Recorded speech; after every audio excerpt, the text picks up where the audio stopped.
मैं वही सोच रहा था। सर पढ़ लेते हैं, टीचर हैं हम लोग। आप सबको नमस्कार। मेरा एक बच्चा है जो मतलब कहते हैं कि नॉर्मल बच्चा है। उस बच्चे को यहाँ पर एडमिशन दिया, जब से वो बच्चा पढ़ने लगा है उसमें इतना ग्रोथ हुआ है, हम लोग कभी सोच नहीं सकते। सर को भी अच्छा तरह से पता है, मैम को भी पता है कि उस बच्चे में थोड़ी सी कमी है। वो स्टेबल नहीं है, बैठता नहीं है, वो पूरे स्कूल में घूमता रहता है, फिर भी ये लोग कोऑपरेट करते हैं। तो मैं पूरे टीचर्स का, प्रिंसिपल सर का, सबका आभार प्रकट करता हूँ कि मेरे बच्चे को ये लोग शिक्षा बेहतर देते हैं। Thank you sir, thank you so much. देखिए, जैसा इन्होंने बच्चे के बारे में बताया, अब ये बच्चे का क्या दोष है, क्या एक प्रॉब्लम की वजह से वो बच्चे को एजुकेशन लेने का कोई अधिकार नहीं है। फर्क क्या होता है, मैंने क्या बताया कि हर किसी का अलग अलग डिफरेंट माइंड मेकअप होता है। फर्क इतना होता है कि थोड़ा सा एक्स्ट्रा अटेंशन देने पर उस बच्चे का केयर किया जा सकता है।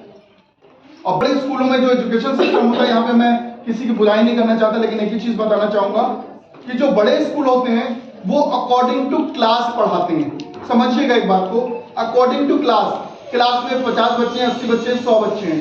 टीचर आया, बेटा पेज नंबर 12 खोल लो, बोर्ड पे अपना किया, अच्छा बेटा ये क्वेश्चन आंसर्स करके ले आना, चले गए। नेक्स्ट डे कॉपी चेक किया, काम खत्म।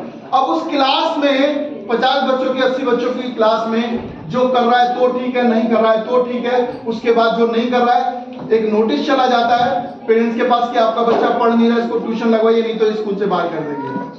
क्यों? बड़ा स्कूल है, वहां 1000, 2000, 5000 फीस दे रहे हैं, तो वहां पर पेरेंट्स घबरा जाते हैं, तो कहते हैं जी ठीक है ठीक है। क्यों? क्योंकि वहां पे एक तो पैसा 15-20 हजार 30 हजार देकर एडमिशन कराया है, 2000-5000 रुपए महीने का दे रहे हैं, तो वहां पे पेरेंट्स और अप्रोच और लगाया है, सिफारिश और लगा के एडमिशन कराया है किसी का, तो वहां पे एक सोचते हैं कि बच्चा निकल ना जाए, वो बेचारे 2 जगह 3 जगह 4 जगह ट्यूशन लगाते हैं। लेकिन वो बच्चा क्यों? क्योंकि वो बच्चा ग्रुप में पढ़ रहा है, इसलिए उसके ऊपर कोई पर्सनल ग्रोथ का फर्क नहीं पड़ता। लेकिन एमपीडी में हर बच्चे के ऊपर टीचर का पर्सनल फोकस रहता है, एक एक बच्चे के अनुसार पढ़ाया जाता है। अगर एक बच्चे को 5 तक की टेबल आ रही है एक ही क्लास में, मान लीजिए क्लास 7 का है, एक बच्चे को 5 तक की टेबल आती है, एक को 15 तक की आती है, तो जिसको 15 तक की आती है उसको बोलते हैं बेटा 16 का कर, और जिसको 5 की आती है उसको बोलते हैं बेटा 6 का कर। अब सेकंड क्लास में ही है, जिसको 5 का या 3 का टेबल आता है उसको बोलेंगे बेटा 15 का कर, तो कर पाएगा क्या बच्चा? नहीं कर पाएगा।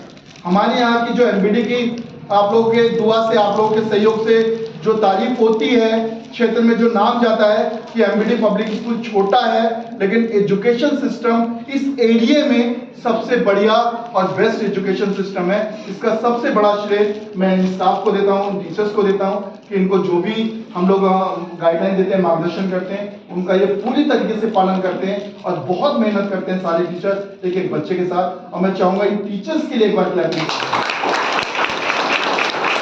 बहुत मेहनत करते हैं आपके बच्चों के लिए, और इसी के लिए आपका बहुत बहुत धन्यवाद, बहुत बहुत थैंक यू।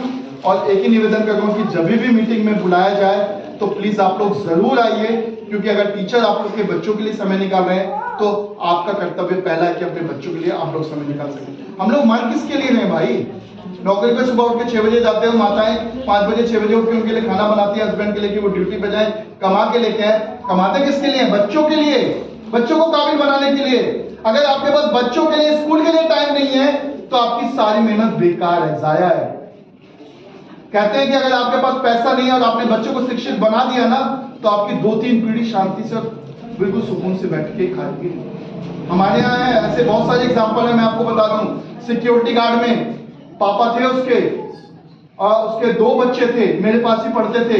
एक बच्चा इंजीनियर और एक बच्चा विदेश में है। विदेश में ऐसे आता जाता है जैसे मार्केट आता जाता है। मैं बात करता हूँ, रंजित कहाँ हो?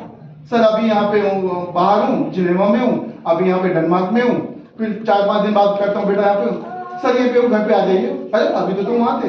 नहीं अभी कल आया रात में सर। ऐसे बात होती है, बड़ी खुशी होती है। पापा सिक्योरिटी गार्ड थे, आज पापा ऐसे करते हैं कि सर आपकी बदौलत। मैंने कहा मेरी बदौलत नहीं, मैंने मार्गदर्शन दिया, बच्चों ने काम किया। सिर्फ वो पेरेंट्स पढ़ाने में मन लगाते थे, उन्होंने कभी भी कुछ नहीं है।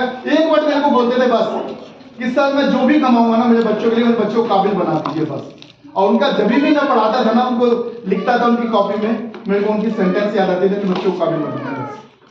और मैं भी बहुत मेहनत किया था, वो बच्चे आज भी काबिल हैं। और बहुत सारे ऐसे बच्चे हैं जो कि आज आप लोग के एमपीडी से निकले हुए बहुत अच्छी पोजीशंस पे हैं, और सब आप लोग की मेहरबानी से हैं। तो इसके लिए बहुत बहुत धन्यवाद, थैंक यू सो मच। आप लोगों ने अपना कीमती समय दिया, और आप लोग के बच्चों के लिए जरूर ध्यान दीजिए। और अब मैं नाम बोलता जाऊंगा, वहीं बोल के